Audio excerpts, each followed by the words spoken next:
गेहूं के प्रमुख रोग यानी गेहूं का मोल्ला रोग, यह सूत्रकृमि या निमेटोड जनित रोग है और इस सूत्रकृमि का नाम है हेटेरोडेरा एविनो नामक सूत्रकृमि द्वारा होता है।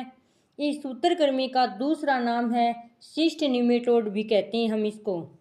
फिर इसके नियंत्रण के लिए अगर जिस खेत में यह गेहूं का मोल्ला रोग हो गया है तो उस खेत में सबसे इम्पोर्टेंट है फसल चक्र है, क्योंकि इस निमेटोड से प्रभावित खेतों में अगर 3 साल तक गेहूं की फसल ना बोएं, गेहूं की जगह आप अन्य फसल लगा सकते हैं जैसे सरसों, चना, मेथी यह फसल बोएं।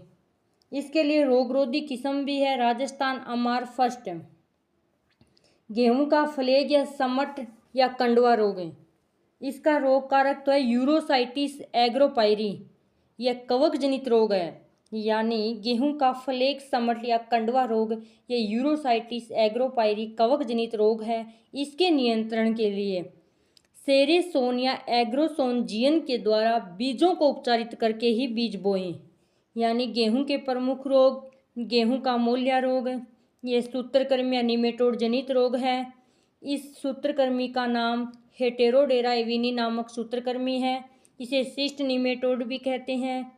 इसके नियंत्रण के लिए फसल चक्र इम्पोर्टेंट है। 3 साल तक गेहूं की फसल ना बोएं, उस खेत में अन्य फसलें लगाएं जैसे सरसों, चना, मेथी। रोगरोधी किस्में राजस्थान अमार फर्स्ट। फिर हमारे पास एक और रोग है गेहूं का फ्लेग समट या कंडवा रोग, यह कवक जनित रोग है। इस कवक का नाम यूरोसाइटिस एग्रोपाइरी। इसके नियंत्रण के लिए हम सेरेसोन या एग्रोसोन जीएन के द्वारा बुआई से पहले बीजों को उपचारित करके ही बोएं।